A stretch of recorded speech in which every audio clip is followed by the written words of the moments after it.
Sometimes, revenge doesn't come with fireworks, with shouting matches or dramatic confrontations. Sometimes it arrives in sensible heels, holding a report folder, and smiling politely across a boardroom table as you calmly dismantle the career of the person who underestimated you. Ellen wasn't loud. She didn't get angry in public. Didn't make a scene. She let her work speak for itself. She came back not for petty revenge, though the satisfaction was undeniable, but for justice. For herself. For the colleagues who had been demoralized. For the clients whose trust was being squandered. And the arrogant young boss who once thought she was too old. Too slow. Too outdated to keep up? Well, he learned a valuable, albeit painful, lesson. That wisdom doesn't expire. Experience isn't a liability, it's an asset. So if anyone ever tells you your best years are behind you, that you've had your run, that it's time for someone younger, remember Ellen. And walk forward anyway, because sometimes, experience isn't the past, it's the weapon. Ellen had started working at Graymark & Company when she was just 34. Fresh-faced, ambitious, and brimming with ideas, Graymark was a mid-sized marketing agency in Chicago back then. Housed in a slightly too small office with about 80 employees milling around when Ellen first walked through the door. It felt like a family back then, albeit a slightly chaotic one. In those early days, Graymark didn't even have a proper website. Their online presence was practically non-existent. Ellen saw the gap, the potential, and she threw herself into filling it. She built their brand from the ground up. Piece by painstaking piece, she spearheaded major client wins. The kind that put Graymark on the map and brought in serious revenue. She built teams, nurturing talent and fostering a collaborative spirit. She mentored dozens of young marketers, sharing her knowledge, guiding their careers, watching them grow into capable professionals. She climbed the ranks steadily, her dedication and expertise undeniable. By the time she was 54, the slightly too small office had been replaced by a gleaming, modern space. And Graymark was a recognized name in the industry. Ellen had earned the title of Director of Client Strategy, a role that demanded a sharp mind, a strategic outlook, and the ability to command respect. She was respected by most, her colleagues knew her value. Her clients trusted her implicitly. She was feared by a few. Those who couldn't keep up with her pace or tried to cut corners quickly learned not to cross her. And she was admired quietly even by the partners. The old guard who had seen Graymark grow and knew the significant role Ellen had played in that growth. Life was good, stable, meaningful. Ellen found a deep sense of purpose in her work. In the challenges, in the victories, in the relationships she had built over 2 decades. Graymark wasn't just a job, it was a significant part of her identity. But then, the corporate world did what it does best, it changed. Graymark merged with a Silicon Valley startup. A company full of buzzwords, disruption, and a relentless focus on newness. And with the merger came a new CEO. In walked Travis Westwood. He was 34 years old, a product of the fast-paced, move fast and break things culture of Silicon Valley. He had an air of effortless confidence, the kind that often borders on arrogance. He wore expensive suits and had a distracting amount of gel in his perfectly coiffed hair. He spoke of synergy, and scalability, and disrupting the legacy paradigm. And he had little to no respect for experience that didn't fit neatly into his digital-first, youth-obsessed worldview. Ellen saw him as a passing phase, a temporary disruption. She couldn't have been more wrong. Travis had a way of smiling when he delivered bad news. It wasn't a warm smile, or even a genuinely apologetic one. It was a smirk, tight and self-satisfied, that never quite reached his eyes. The kind of smirk that made Ellen's skin crawl. One Friday afternoon, the email landed in her inbox. Meeting request, Ellen Hayes and Travis Westwood. The subject line was innocuous, but Ellen felt a prickle of unease. These impromptu, end-of-week meetings were never a good sign. She walked into his sleek, minimalist office, the kind that looked like it belonged in a design magazine rather than a busy marketing agency. Travis was seated behind a large, polished desk. The city skyline spread out behind him like a backdrop. He gestured for her to sit, his smile firmly in place. He started with the platitudes. Ellen, you've been an incredible asset to Graymark. Truly instrumental in its growth. He spoke in smooth, rehearsed sentences, the kind they probably taught in CEO school. Ellen listened, her back straightening slightly. She knew where this was going. Then came the pivot. But we're moving in a more agile direction, he said, leaning forward slightly, his voice adopting a tone of faux regret. We're looking for fresh blood. People who can adapt to modern trends, fast. Ellen's eyebrow went up. A silent, eloquent question. She had seen trends come and go, adapted to countless shifts in the market, embraced new technologies before Travis was even out of college. I just led our biggest digital conversion campaign last quarter, she stated calmly, her voice steady despite the rising tide of indignation. The campaign had been a resounding success, exceeding all projections and bringing in a significant new client. It was tangible proof of her ability to not only adapt but to excel in the modern marketing landscape. Travis nodded, the fake sympathy still plastered on his face. You did, Ellen, and it was solid, truly solid. He paused, the smirk widening almost imperceptibly. But we're also trying to shift the company image. We need a younger, more dynamic leadership team to reflect our forward-thinking approach. There it was, the real reason, not performance, not adaptability, but age. She was being dismissed because she was 54. Because she didn't fit his image of a modern leader. He finished with a dismissive wave of his hand. You've had an incredible run, Ellen, truly incredible. And just like that, she was out. 20 years of loyalty, of hard work, of dedication, reduced to an incredible run that had simply ended. There was no goodbye party. No heartfelt thanks from the leadership team she had served so faithfully. Just a cardboard box for her personal items, a final paycheck, and the chilling silence of the office after everyone else had gone home for the weekend. She walked out of the gleaming office building, the box in her arms, the Chicago wind whipping around her, and felt a profound sense of emptiness. Dismissed, redundant, too old, the words echoed in her mind, cruel and heavy. The next few days blurred into a disorienting haze. For 20 years, Ellen's life had revolved around Greymark.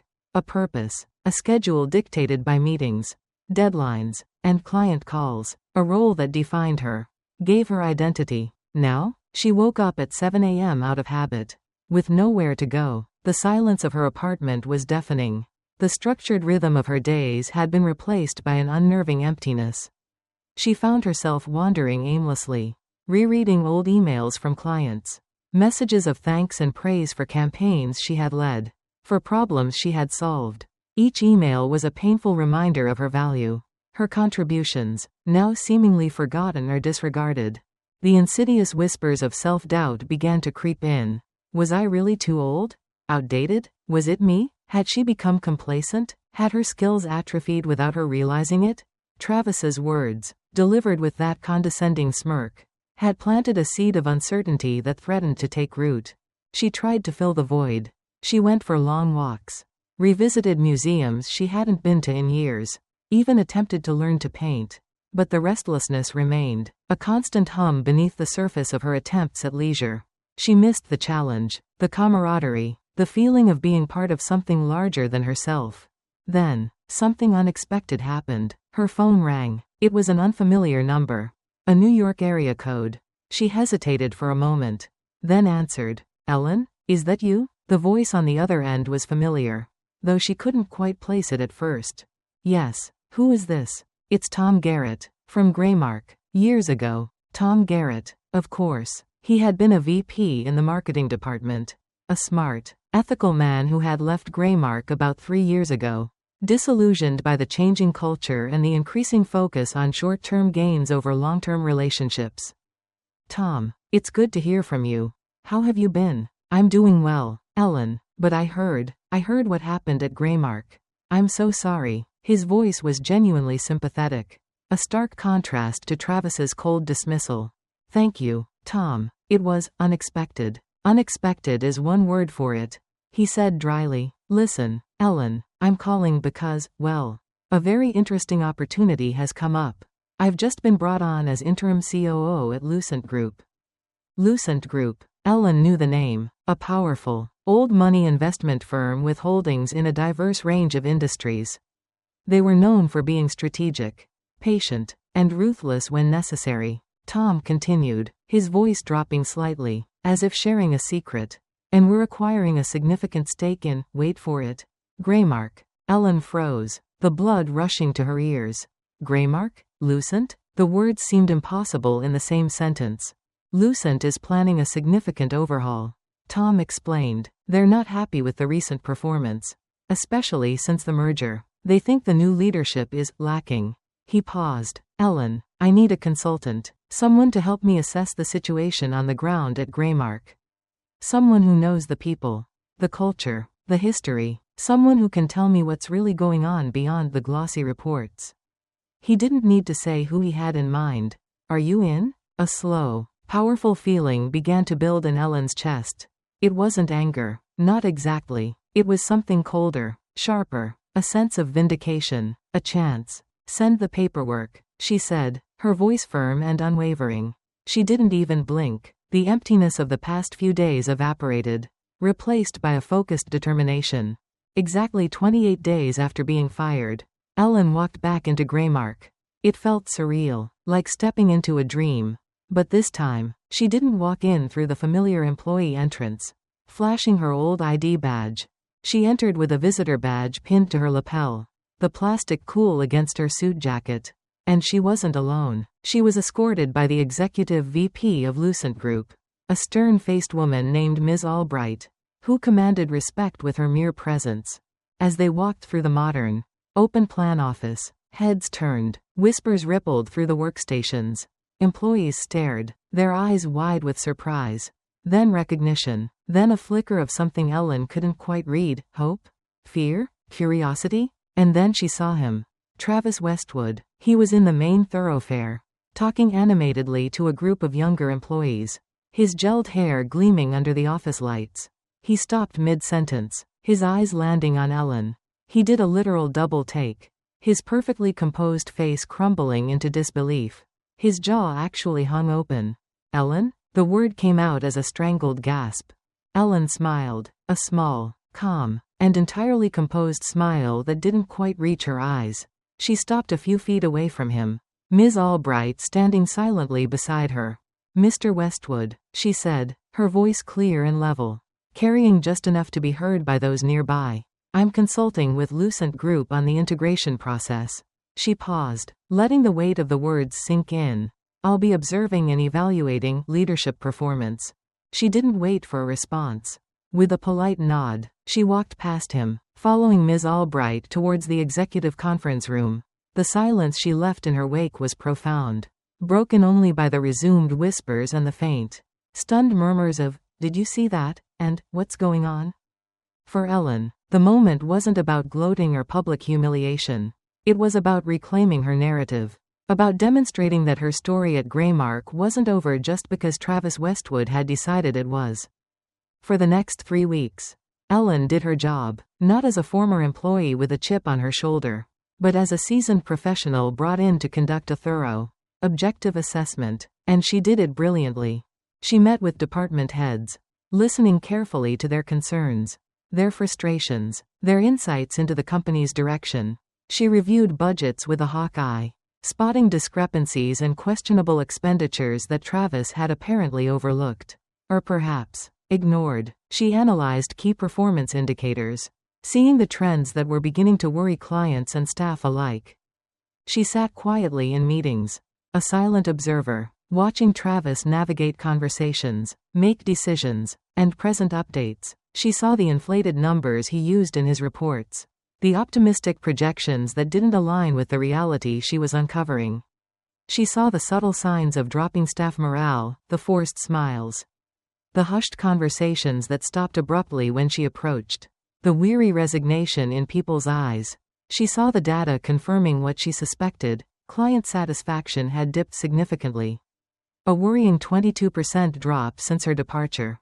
The relationships she had nurtured for years were being neglected, the trust she had built eroding under Travis's leadership. She compiled her report meticulously. It was detailed, factual, and presented in a polite, professional tone. There were no emotional outbursts, no accusations, just a clear-eyed analysis of the company's current state and the effectiveness of its leadership. But in the final recommendation? There was a quiet, devastating power. She wrote, based on the comprehensive review of operations, financial performance, staff morale, and client satisfaction, the current leadership lacks the strategic vision and maturity needed to effectively navigate the post-merger landscape and ensure sustainable growth. Suggested course of action: executive transition recommended. A polite recommendation for executive transition. In corporate speak, it was a death sentence for Travis Westwood's tenure as CEO. Lucent Group acted fast. They weren't sentimental. And Ellen's report provided the objective data they needed to confirm their own concerns. Travis was let go within 5 days of Ellen submitting her report. No fanfare, no dramatic confrontation, just another Friday afternoon meeting. Another box, another swift, decisive exit. The irony was not lost on Ellen. Sometimes, revenge doesn't come with fireworks, with shouting matches or dramatic confrontations. Sometimes it arrives in sensible heels, holding a report folder, and smiling politely across a boardroom table as you calmly dismantle the career of the person who underestimated you. Ellen wasn't loud. She didn't get angry in public. Didn't make a scene. She let her work speak for itself. She came back not for petty revenge, though the satisfaction was undeniable, but for justice. For herself. For the colleagues who had been demoralized. For the clients whose trust was being squandered. And the arrogant young boss who once thought she was too old, too slow, too outdated to keep up? Well, he learned a valuable, albeit painful, lesson. That wisdom doesn't expire. Experience isn't a liability, it's an asset. So if anyone ever tells you your best years are behind you, that you've had your run, that it's time for someone younger, remember Ellen. And walk forward anyway, because sometimes, experience isn't the past, it's the weapon.